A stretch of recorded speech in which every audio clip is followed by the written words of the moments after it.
നമസ്കാരം മലയാളി വാർത്തയിലേക്ക് സ്വാഗതം. ഇത് സ്വപ്നമല്ല. പുതുവർഷത്തിൽ ഗാന്ധി ഭവന് മറ്റൊരു വലിയ സമ്മാനവുമായി Lulu group chairman M A Yusuff Ali. 20 കോടി ചെലവിൽ ബഹുനില മന്ദിരം ഒരുങ്ങുന്നു. 300 പേർക്ക് താമസ സൗകര്യം. 15 കോടിയിലധികം മുടക്കിയുള്ള കെട്ടിടം വേറെ. മലയാളികൾക്ക് അഭിമാനമായ പ്രമുഖ വ്യവസായി യൂസഫ് അലി വീണ്ടും ഗാന്ധി ഭവനെ ഞെട്ടിപ്പിച്ചിരിക്കുകയാണ്.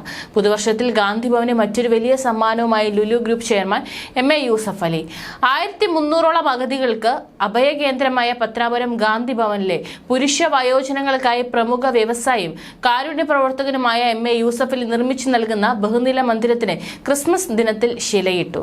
ഗാന്ധി ഭവൻ സ്ഥാപകനും സെക്രട്ടറിയുമായ പുനലൂർ സോമരാജന്റെയും അന്തേവാസികളായ ചലച്ചിത്ര നടൻ ടി.പി. മാധവൻ അടക്കം മുതിർന്ന പൗരന്മാരുടെയും സാന്നിധ്യത്തിൽ നടന്ന ലളിതമായ ചടങ്ങിൽ എം എ യൂസഫ് അലിയാണ് ശിലാസ്ഥാപനം നിർവഹിച്ചത്.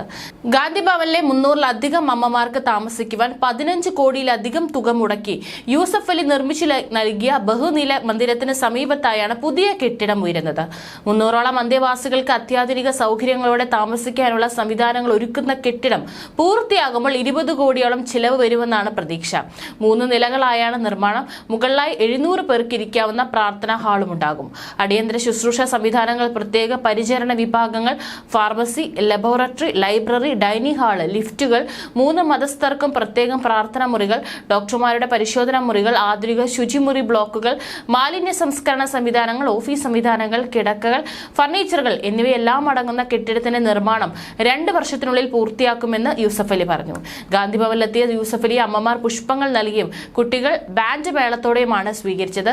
അദ്ദേഹം കേക്ക് മുറിച്ച് അമ്മമാർക്ക് നൽകി ക്രിസ്മസ് സന്തോഷം പങ്കിട്ടു. ഗാന്ധി ഭവനിലെ അമ്മമാർക്കും അച്ഛന്മാർക്കും ഒപ്പം കേക്ക് മുറിച്ച് ക്രിസ്മസ് ആഘോഷത്തിൽ പങ്കുചേർന്ന ശേഷമാണ് എം എ യൂസഫ് അലി മടങ്ങിയത്.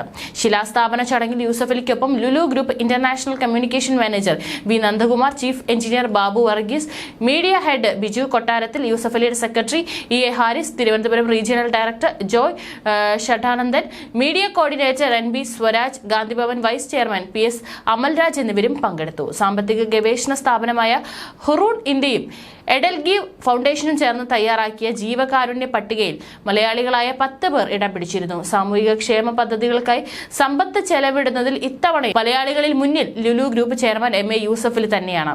107 കോടി രൂപയാണ് അദ്ദേഹം 1 വർഷം കൊണ്ട് ചെലവിട്ടത്. മലയാളികൾക്ക് ഇൻഫോസിസ് സഹസ്ഥാപകൻ ക്രിസ് ഗോപാലകൃഷ്ണൻ 93 കോടിയുമായി 2ാം സ്ഥാനത്തും വി-ഗാർഡ് സ്ഥാപകൻ കൊച്ചൗസേപ്പ് ചിറ്റിലപ്പള്ളി 82 കോടിയുമായി 3ാം സ്ഥാനത്തുമാണ്. ഫോബ്സിന്റെ സമ്പന്നരായ മലയാളികളുടെ പട്ടികയിൽ 1ാം സ്ഥാനത്ത് ലുലു ഗ്രൂപ്പ് ചെയർമാനും മാനേജിംഗ് ഡയറക്ടറുമായ എം എ യൂസഫ് അലി തന്നെയായിരുന്നു.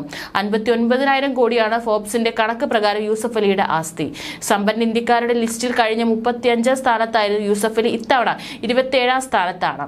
ജോയ് ആലുക്കാസ് ആണ് മലയാളികളിൽ രണ്ടാമതുള്ളത്. 36,000 കോടിയാണ് അദ്ദേഹത്തിന്റെ ആസ്തി. ബുർജിൻ ഹോൾഡിംഗ്സ് സ്ഥാപകനും ചെയർമാനുമായ ഡോക്ടർ ഷംഷീർ വയലിലാണ് 3ാം സ്ഥാനത്ത്.